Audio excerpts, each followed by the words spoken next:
Hello there. Happy Freedom Day, otherwise known as Juneteenth. My name is Spencer Carney with the California Social Welfare Archives. I am its program coordinator, and welcome to another episode of Adventures in the Archives with Elise Johnson. I'm going to turn it over to Elise now and for another exciting episode, and we'll see you afterward for a chat with some of our collections committee today. All right, have fun, guys. Thank you, Spencer, and welcome again to the second episode of Adventures in the Archives. This is a webinar series and a blog that is hosted by me, Elise Johnson, but under the auspices of California Social Welfare Archives. It's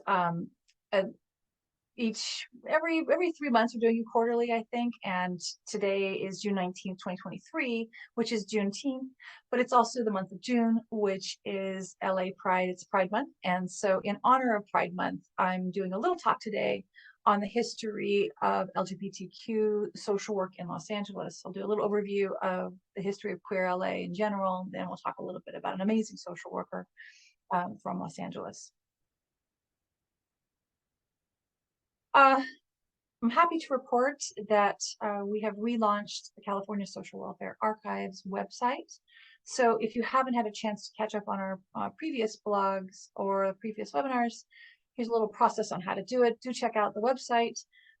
Click on the Collections Committee tab, scroll down, you'll see the blog, and you can see the previous webinar that we did last time. A little bit about me before we begin. I'm a clinical social worker. I'm a volunteer here with California Social Welfare Archives. I serve on the executive committee and I co-chair the collections committee. My professional position is one of a clinical social worker in an emergency department. And I also teach part-time at a couple of different MSW programs here in the LA area. If you're interested in learning more about the California Social Welfare Archives and how you might be involved, please feel free to email me or follow me on Twitter. So here we go. So what is this webinar all about? Here are my objectives. Generally, to honor the work of social workers from the past of Los Angeles, but specifically to highlight social workers whose work have been either forgotten or been minimized, or in some cases deliberately ignored. And along with that requires us to offer an honest retrospective on our profession's history. And while this webinar is focused on Los Angeles, I'm an LA native. I've spent the entirety of my 30-year career working here in Los Angeles. So the history of Los Angeles is near and dear to my heart. But ultimately, what I'm really hoping to do is to encourage others to become familiar with their own communities, the communities where they've been raised, communities where they're practicing, the communities where they're training and onboarding supervisors and MSW interns going forward. So if there's anything that you can take away from this, it might be that, gosh, I've never really appreciated my own local social welfare history, and hopefully this might inspire you a little bit to look into it. Just a disclaimer though, I do not have an advanced degree in history. I am an amateur historian, so there will be some mistakes along the way. I'll try not to do it. Okay, here we go. Today we are celebrating the history of LGBTQ social work in Los Angeles. This is a cute little picture from the recent Pride Parade in WeHo recently. So the lecture that I bring to you is very similar to the lectures that I provide my students at both the schools that I teach at. And I teach several different kinds of courses. I teach advanced clinical practice courses. So as I'm teaching, for example, the DSM class, you'll see a couple of different slides in here from the little bit of a lecture that I teach the DSM, diagnostic. I teach a clinical social work history class, generally that covers the history of our profession within the context of a human behavior class. And I also teach clinical social work in healthcare. So I incorporate the history of social welfare within the medical context, well, specifically in LA's medical context. So again, it's all centered around Los Angeles since most of my students hail from LA and plan to practice in Los Angeles. So welcome to Los Angeles. This is a beautiful view from Kenneth Hahn Park, looking at downtown and then the mountains beyond. But I'm actually bringing this if it's a history class, we have to bring in the totality of history, and it's really important that we begin with the peoples that occupied and lived and settled in this area going back thousands of years. So I'm going to be mentioning the Tongva people here in the Los Angeles region, and particularly in just for the context of this particular lecture, we'll talk about what we would describe in contemporary language as LGBTQ components, but there's a lot to this community, but I'm going to be pulling out just some features of the Tongvan community here. So, of course, we now call this area Los Angeles, but the area in the SoCal area was populated thousands and thousands of years by several indigenous nations and other different communities that were affiliated, as well as villages. But again, since I'm focusing on LA, I will focus on the Tongva that resided in now what we would generally describe as LA County, although a little bit to the north and south as well. Generally, the range is pretty much down to Palos Verdes and is north above Malibu and to an Inland Empire to the east in San Diego. So here is a general map of the Tongvan Nation. You'll notice that if you're like any other Angelino, you center yourself based on around where the freeways are, but those are faded a little bit towards the back. So instead, you see in the forefront is the waterways, the freshwater sources where many of the villages of the Tongva settled. This particular greater community was called Talwangar by the Tongva. And there is a wonderful link that I've included here if you get a chance. Later, you want to be able to click onto it. It's a SoundCloud account that is doing what they can to revive the spoken language of the Tongva. And there's several opportunities to learn how to say different things if you're interested in that. Anyway, so here we are in Talwangar. And we'll talk a little bit about an intersectional component of that culture, LGBTQ component of Indigenous cultures in LA. So throughout California, in fact, throughout what we describe now as North America, Native communities viewed what we now describe as LGBTQ culture very differently than colonized cultures do. So what we would describe someone as transgender was incorporated fully into the cultures of these communities, beginning back in childhood. This notion of what we describe now as a sexuality or sexual orientation was very, very fluid. And what we describe now as cross-gender sorts of expression or behaviors, again, not remarkable in any way. It was the way people were. Same-sex parents raising kids together, routine, healthy and normal. In California, for example, the community of the NorCal Yorick honored men who dressed and lived as women. They were called Wergen and considered more spiritual. In Sonoma County, the Yuki called their transgender leaders, I don't know if I can pronounce this, Ipuo Naib. Marriage between them was normal. In San Diego, there was trans women that they described as queet, and they were considered as desirable wives.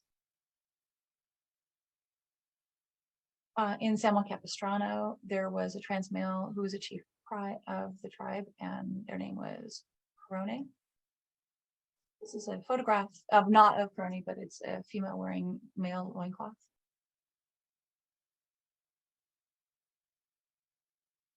Here more locally, the Tongva and Luiseno, which is the kind of desert area, trans women married cis men in elaborate weddings. They were called grand feasts, and they're I think what sets us apart as a colonizing entity was that there was no barrier to leadership roles or tribal kinds of status. So I start with that because when we're onboarding new employees, when we're training social work interns, when we're certainly teaching about the history of social welfare, we have historically centered all of the theories, all of our approaches to our profession around really the time frame of the early to mid 20th century, centered around a Eurocentric frame of thought. Certainly in clinical practice, it was framed around Freudian thought and psychodynamic thought. In social theory, was framed around European social theory. All of that was brought through the East Coast and framed around New York City and Chicago. And very little thought was given to the history of the West Coast in Los Angeles. And certainly our colonizers were different here and very different than what we described as the Pilgrims in the East Coast.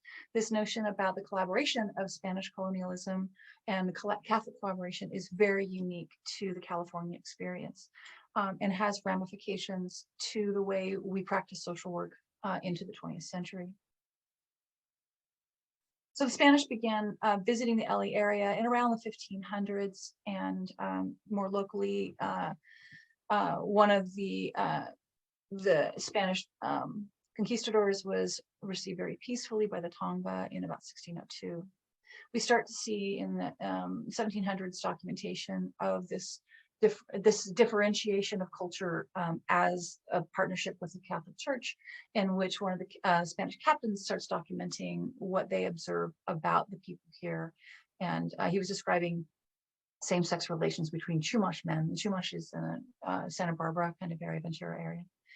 He wrote it as, quote, addicted to the unspeakable vice of sinning against nature. Father Biscana, one of the priests, documented in 1820s, quote, some young boys were instructed in all the duties of women in their mode of dress, of walking and dancing, so that in all particular ways, they resembled females. Followed up with some, quote, relief that this behavior was eradicated due to the work of the Padres.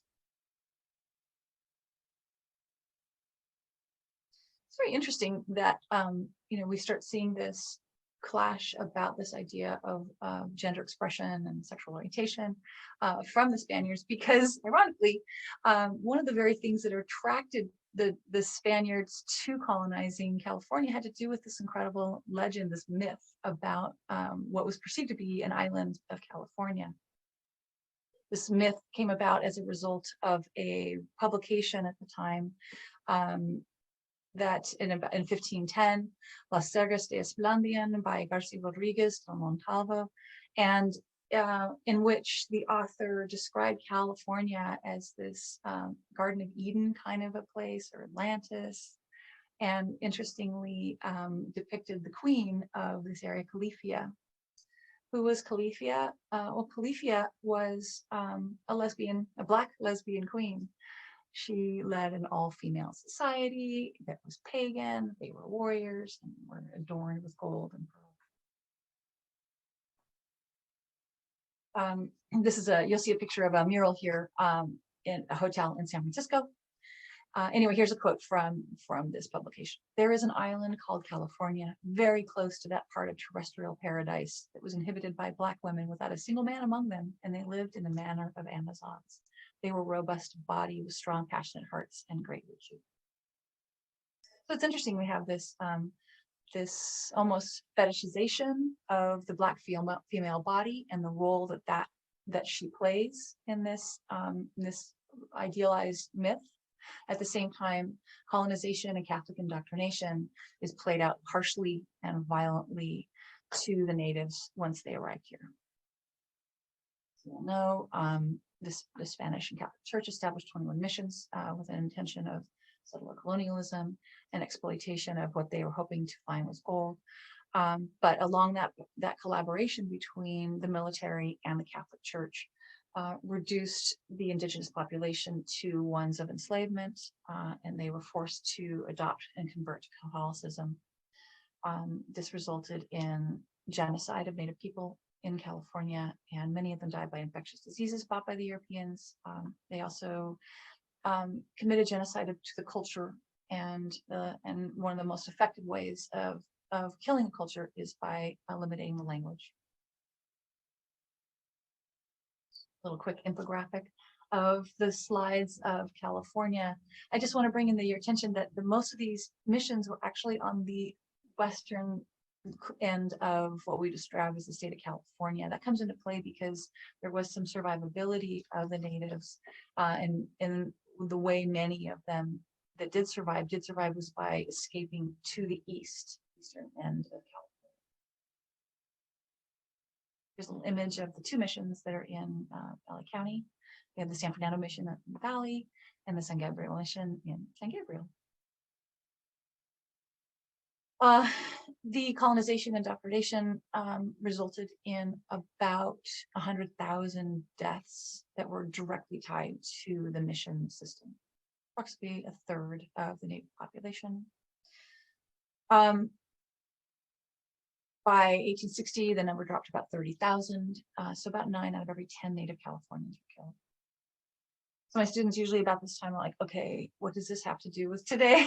Well, it has to do with today because, the part of the successful mythology around natives is certainly in my childhood, and any kid that grows up in California takes fourth grade history and California history, and if they were my generation, we were compelled to build little missions, literally build missions and celebrate the colonization of California. And part of that mythology may have been a little note of regret, saying to children, well, it's unfortunate that this happened. There certainly was an acknowledgement of the genocide, but it was usually referred to as a past tense, that how unfortunate this was, that there are no more natives left. But that actually isn't true. I mentioned that some did escape from that by escaping into the eastern part of California. And certainly to this day, we still have a large number of folks identifying themselves as Native Americans. In fact, California has more Native Americans living here than any other state by far. California and LA County actually boasts the largest number of Native Americans than any other metropolitan city of the United States, including over 156,000 Angelenos identify as partially or fully. So what does that have to do with the practicing social worker today? Is that understanding the deep and rich history of Native American cultures, specifically the Tongva, is critical to competent practice. And here's just one example. I mentioned that I'm a clinical social worker in a medical setting, and certainly in this day and age, trans youth are under attack. Their lives are under attack, and the established standard of care in medical settings for trans youth is under attack. And so it's an expectation that all social workers understand that history and how important that history is to contemporary Native populations.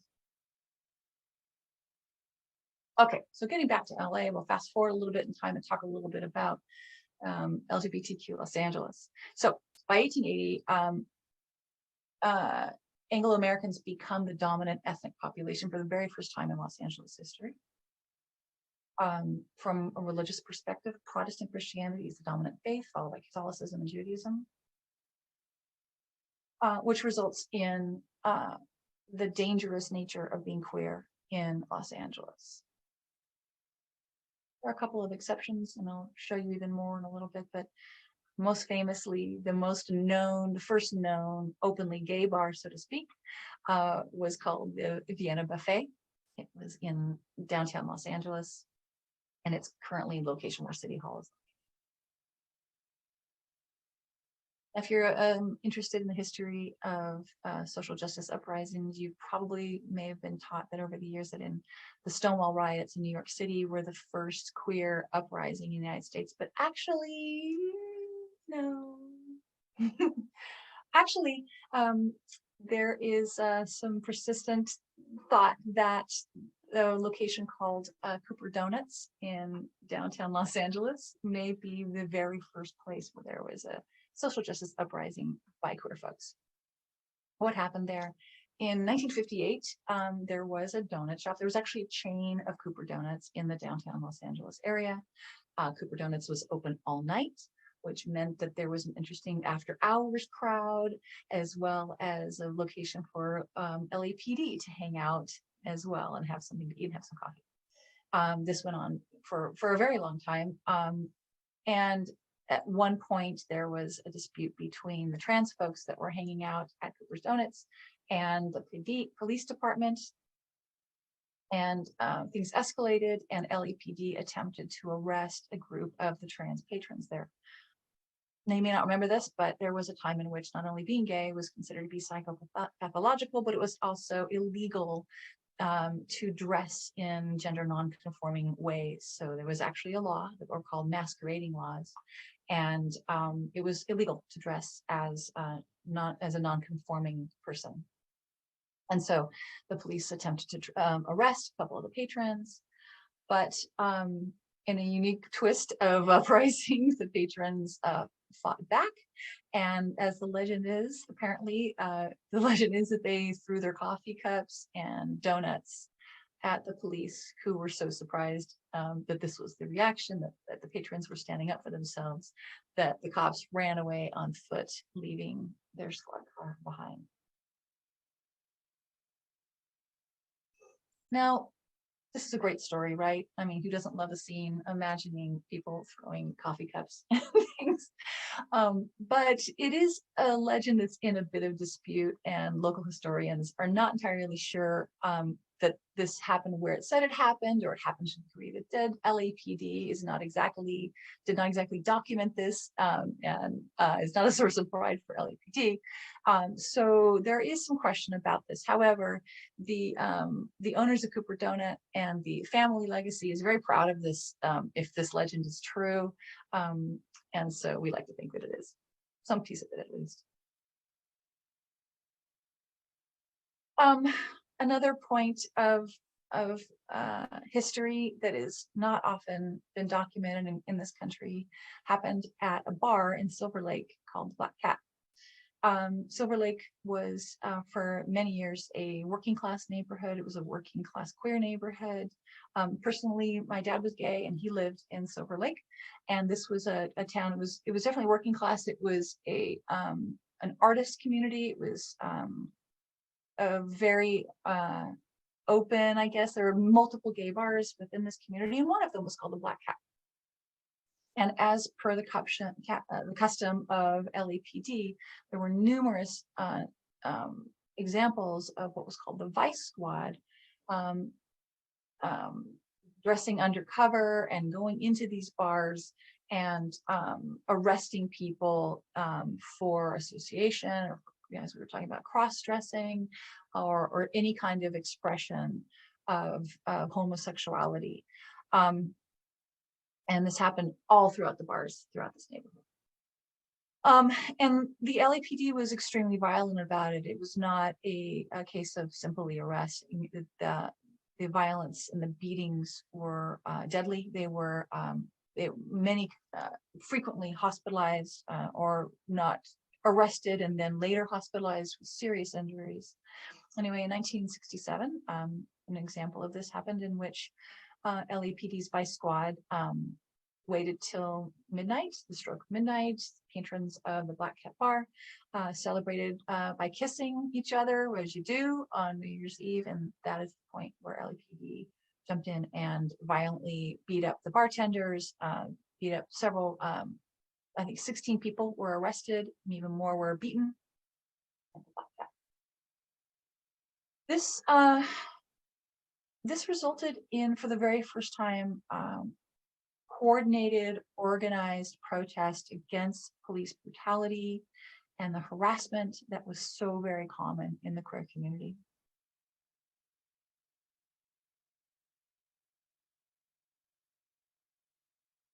I'd like to introduce you to Harry Hay and the Mattachine Society, and I bring this in here while not a social work organization.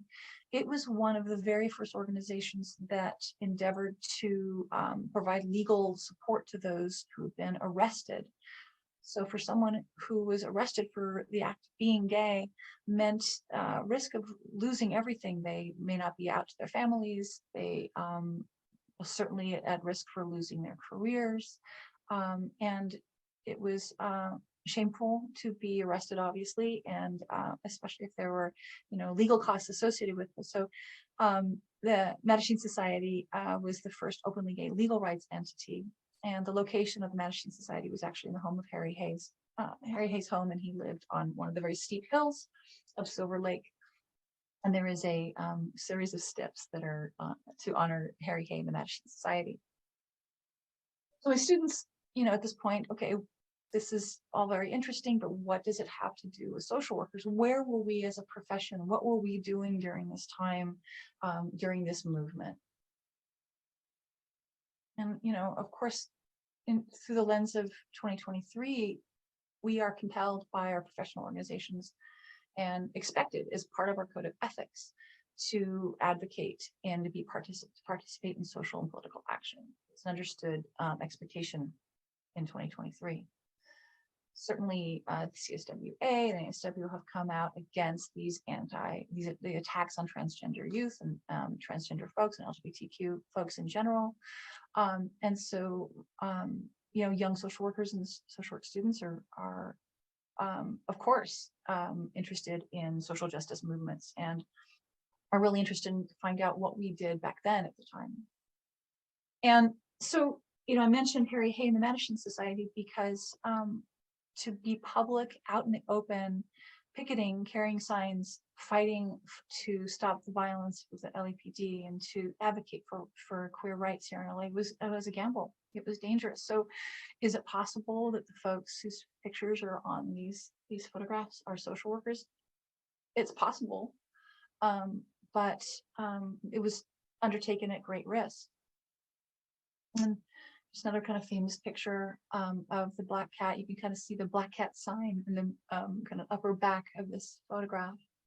But I want to point out that the folks that are illuminated in this picture, starting from the left, we see 4 young white people. Do we know anything about them? We don't, but we do know that they may not be out to their families. They might be allies. They might be queer. We don't really know. But even just being out in public is a risk to their careers. It's a risk to their privacy for sure. If we think about the gentleman on the far right of this image, though, given the absolute brutality of LAPD at this time, not only was he risking all of the aforementioned factors of losing his job, being added to his family, but by virtue of being Black, this could be a life-threatening arrest for him.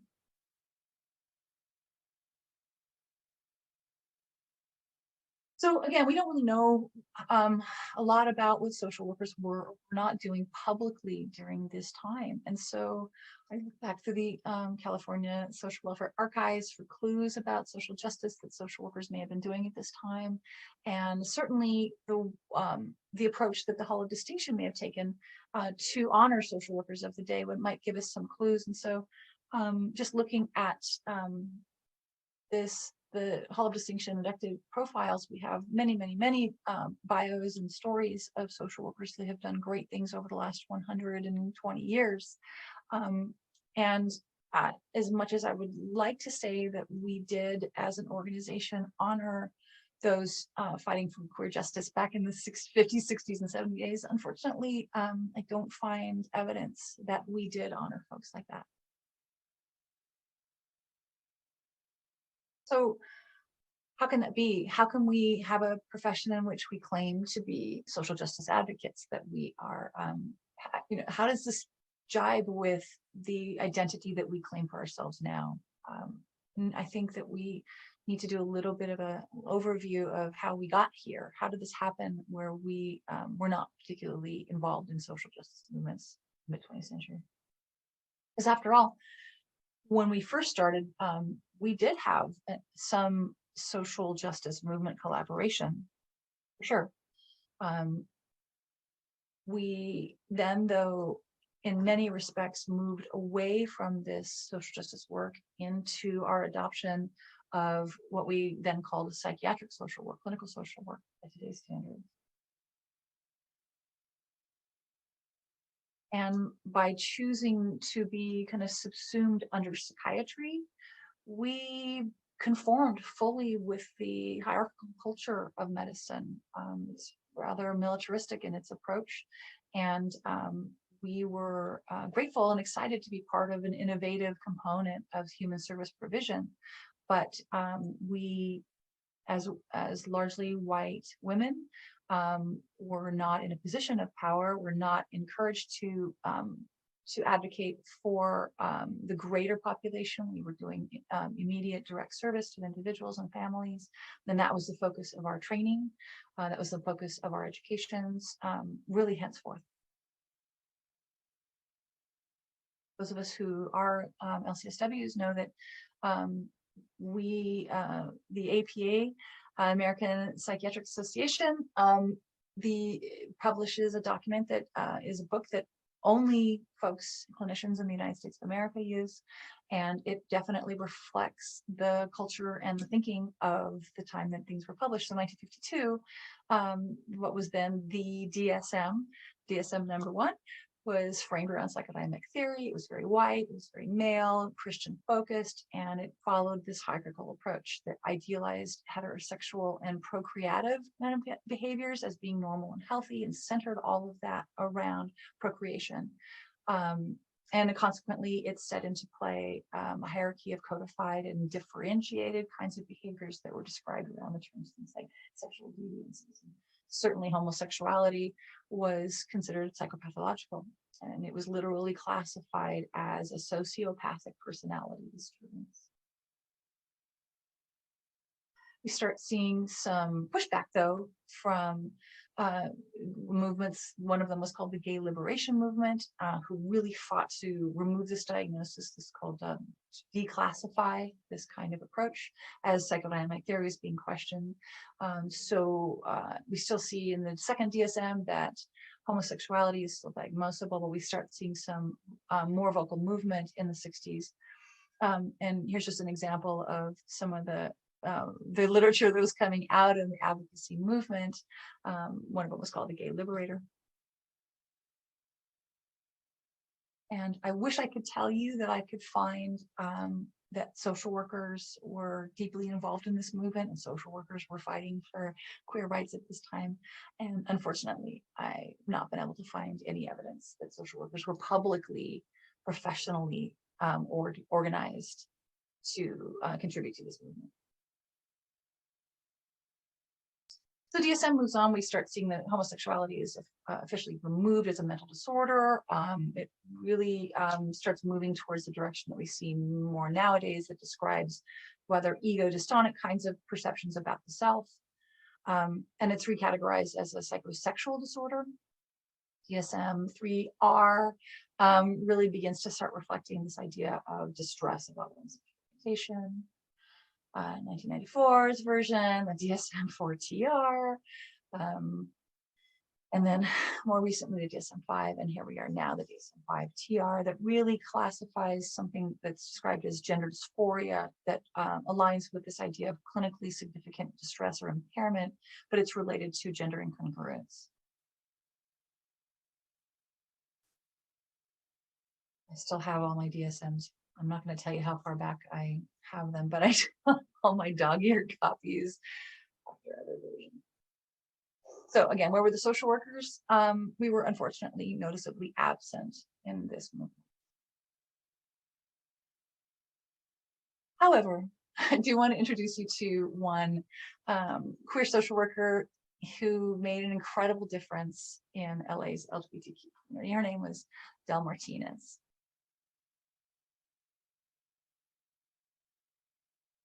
Del Martinez was born in 1934 and died in 2020. She was born in Chicago's neighborhood called Back of the Yards in 1934. She was one of 6 kids, and her parents worked in the city's stockyards. She grew up right across the street from a huge and famous settlement house where she and her siblings were clients. It was called the Mary McDowell Settlement House, and here's a photograph of it from about 1920. But this building actually remained standing until the 60s, so this is likely the building that she spent a lot of time in. She was incredibly inspired by social workers there, and she wrote, "Those are the people that taught me that I was somebody. I respected them, and they respected me." Martinez was the first in her family to go to college, and she got a degree in community organization and group work at George Williams College in Chicago, and then she moved to LA to attend UCLA to get her MSW. Upon graduation, she really spent her entire life dedicated to the people of Los Angeles. Like many of us in this field, we wear lots of hats, and she certainly was an example of that. Her primary job was the director of a community center. In her spare time, she was an AIDS activist in a lot of different ways. And we'll talk a little about specifically about one of her incredible things that she did.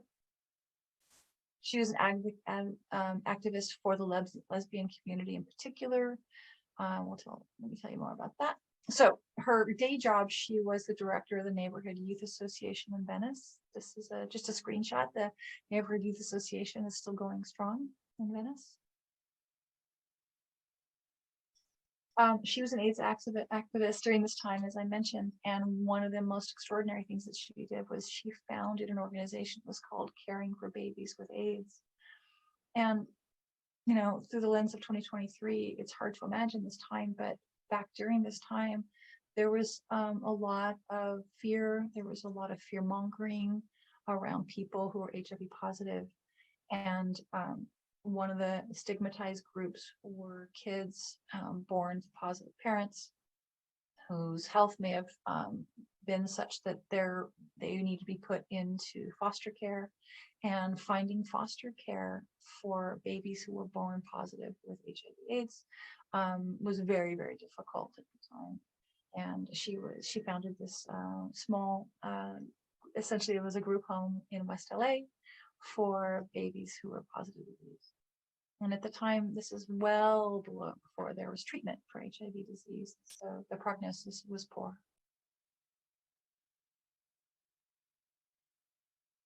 And then in her extra spare time, she founded a women's center in West Hollywood called Conexus Centro de Mujeres, and it was a women's center specifically for the lesbian population. It provided mental health care and Latina lesbian specific services and workshops.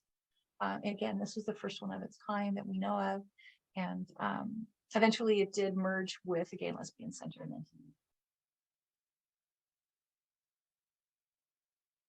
Martinez was honored by a lot of different people and recognized across the country and in the state of California and certainly in Los Angeles. She was a devout Episcopalian and was involved in the Episcopal Church. And so she was honored by many different organizations, including the NASW.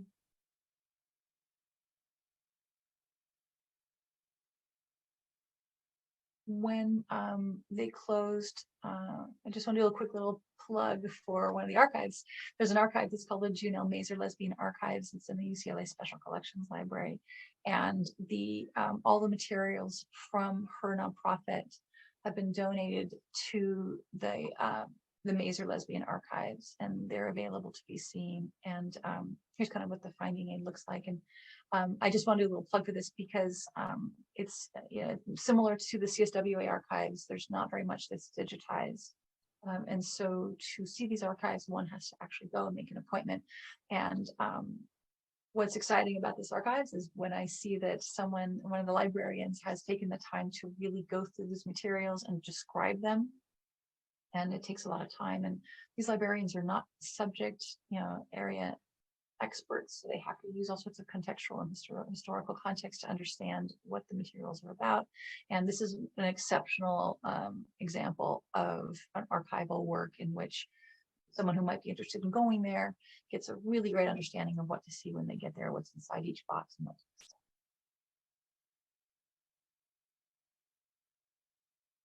So wrapping up, I want to encourage you, if you're interested, to go out to some of these locations. There are so many to choose from. Here's just an example of a few of them that my students can go out to. There is an incredible website called Queer Maps that honors the many, many, many, many hidden locations, or they were hidden at the time, locations that of the built environment or organizations throughout Los Angeles dating back to 1871 that were dedicated to the community, who were many of whom were closeted at the time. These were safe spaces, and you can click on any of these and it gives you a great description. My students are tasked with using queer maps to find a place that's near their home, to really personalize the danger that queer folks were in of being out, and so they needed safe spaces, and also how prevalent they were. There are layers and layers and layers of these, and hover over them and they can give you an insight. So check out queer maps if you're interested in seeing some more. I mentioned a couple of locations in particular, Mattachine Steps. These are locations here in Silver Lake. There's opportunities to take a self-guided walking tour of Silver Lake. It's about a 2-mile walk. Or you could do a exercise hike and go, you can walk around the Silver Lake Reservoir and then hike the Mattachine Steps if you're there. And then when you're finished, you can go to the beautifully restored Black Cat Tavern. It is gorgeous, absolutely gorgeous inside. And as my daughter describes, it's a gay pour, meaning the drinks are super strong. It is a 21 year and over bar. The food is great, but yeah, very powerful drinks. Encourage you to go there. What's great about the Black Cat now is that they have really embraced its history, and you see pictures all over the wall of the protest movements of that time.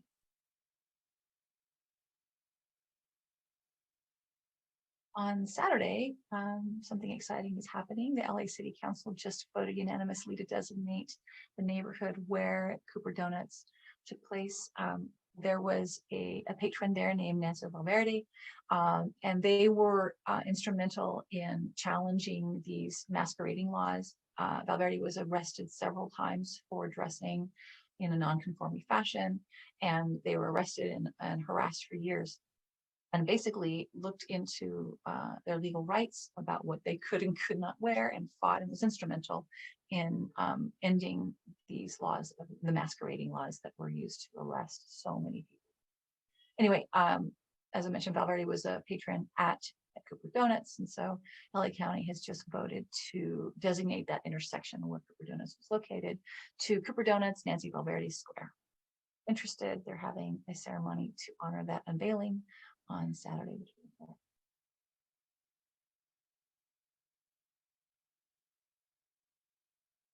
I have come to the end of my presentation, and I'm wondering if anybody has any questions or comments. Thank you so much, Elise. This was amazing.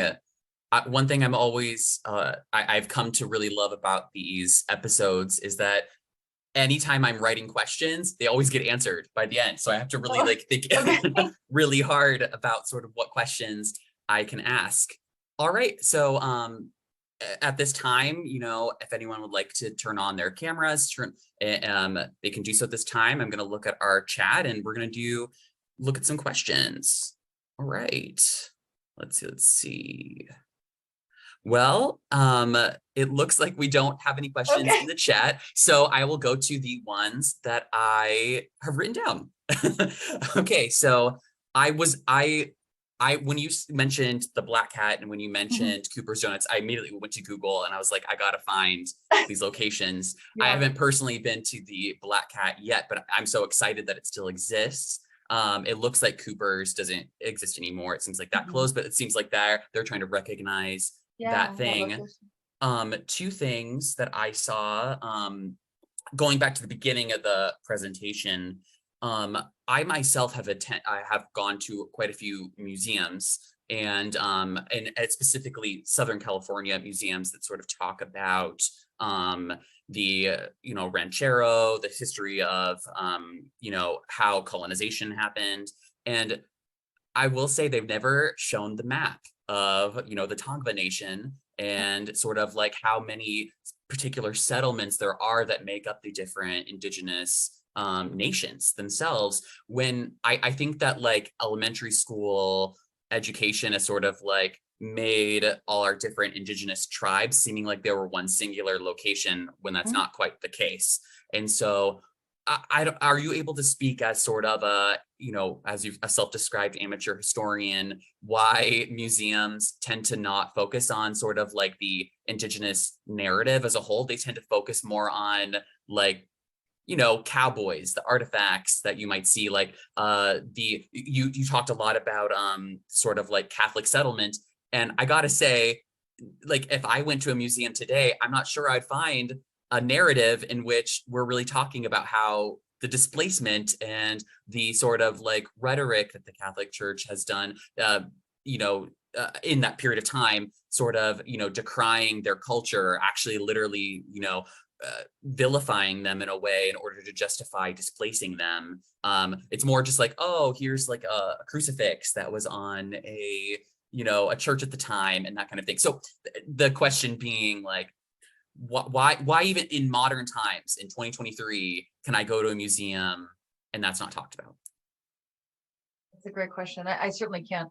I'm not an expert in Native history at all, but I think there have been a couple of shining examples of places that are doing well. LA PBS has done a good job of providing more history. LA County Museum has a section of it.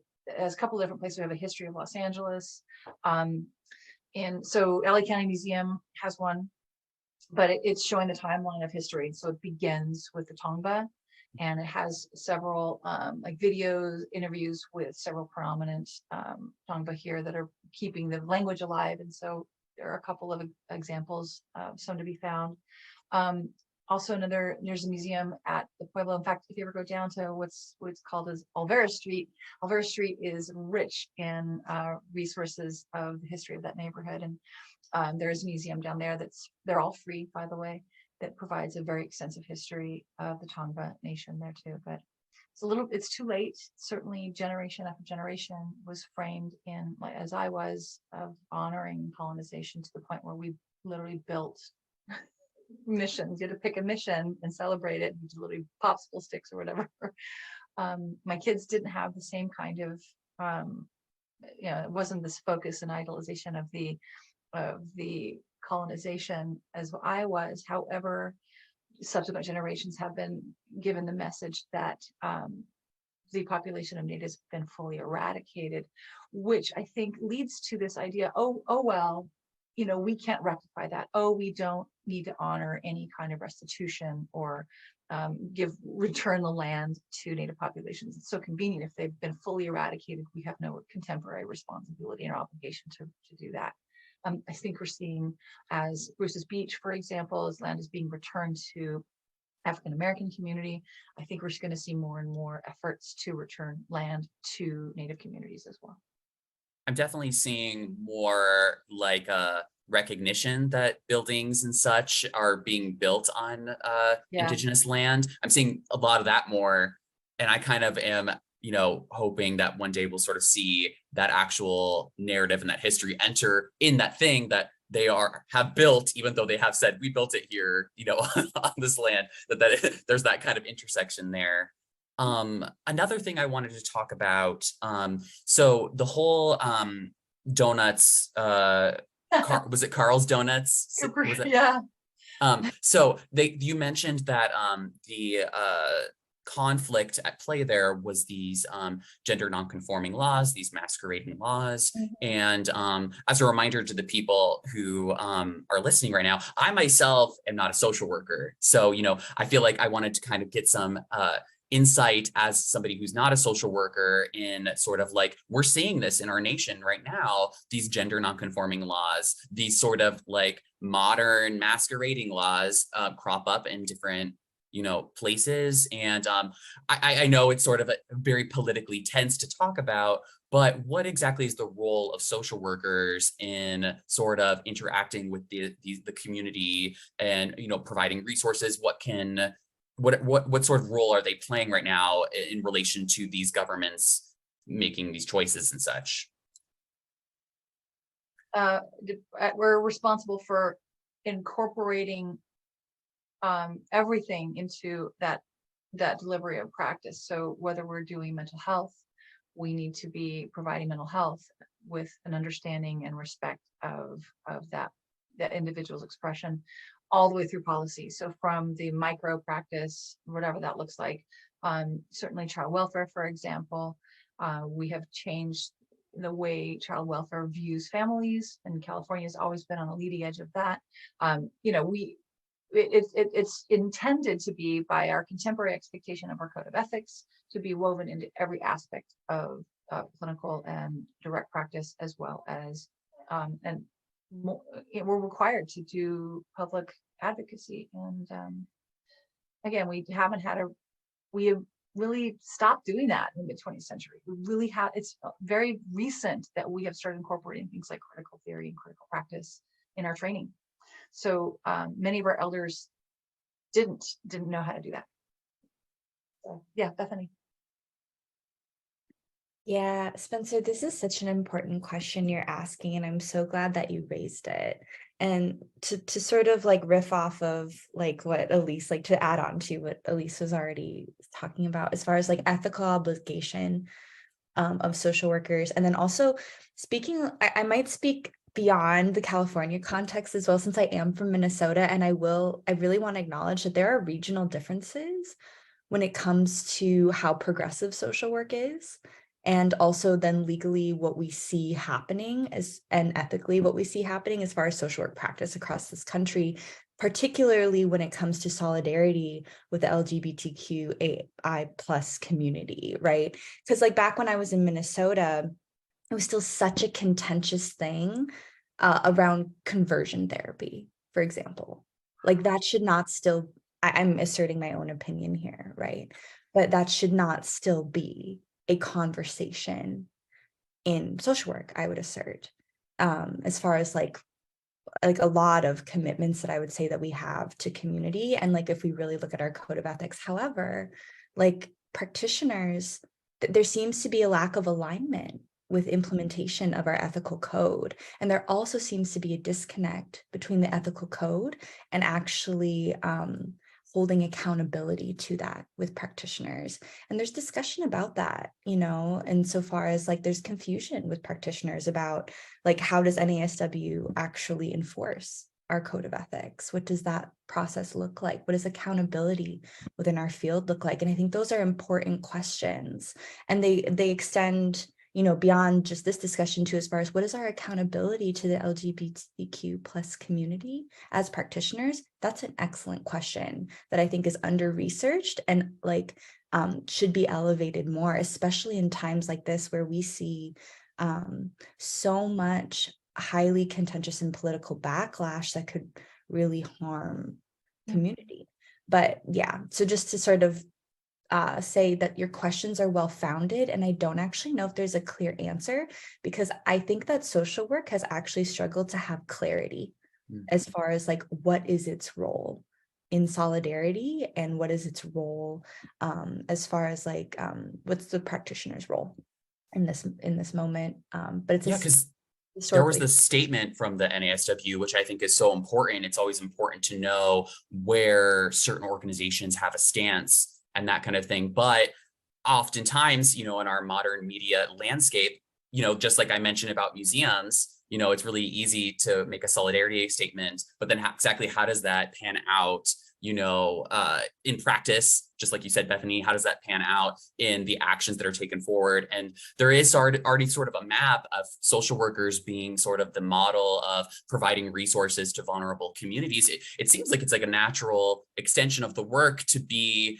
working with these people that are, currently facing challenges in our country, no matter what those may be. Yes, so that was that one question. I have another one. So my next question was, I was really, I just loved hearing about Del Martinez. I just thought she was an incredible person. We talked about you sort of like your research into the HOD, and Del is checking all these boxes. And so beyond Del Martinez, although our Del Martinez is incredible, kind of connecting to our last episode of an adventure in the archives, you mentioned in that episode how, with the civil rights movement and that sort of thing, and the sort of history of how the MSW was created, about how sort of like there were people who were doing certain types of work that went kind of unrecognized by the profession. It seems that Dell had her MSW and was doing social work kind of within the formal way, but were there other people that we might look at through history that might not have had this MSW, but were working with the LGBTQ community that we might take a second look at them as potentially being a retroactive social worker as we sort of rehab social work history? Certainly. Yeah. Many. Yeah. And that's been, to our shame that we didn't as a profession participate in this. And again, understanding the risks were real. But when we didn't have, even like now that we have the NASW and these other forces saying, no, this is our part of our code of ethics. When we didn't have that kind of leadership, and we certainly weren't teaching it academically, it left the work and the heavy lifting to be at individuals who were either not social workers or were social workers who had to do it from a closeted space. So yeah, there are lots of folks that we could honor. Well, Phyllis, did you have any questions before we wrap this up? You're muted. Let's see. Let's ask him. I'm sorry, my screen goes dark and I couldn't find the mute button to turn it off. My head is spinning, actually, from all this information. And I do have a question, or more than one question, but I'm only going to ask this one. Will this presentation, Elise, which is absolutely phenomenal, be published in book form, or is it going to be solely available as online as the way it is now? For now, it's going to be on our website and used to the other degree that CSWA wants to use it. But thank you. That's a nice thing to say. I think it would make well, if anybody reads books anymore, I think it would be an incredible book with illustrations. It's a project that given everything else you're doing, it's impossible at this time. Although with at least knowing a little bit I know about you, it's probably not impossible. But I think it would be an amazing book. And as far as the history is concerned, I and many of the people I know who, some are social workers, some are not. The questions of LGBTQ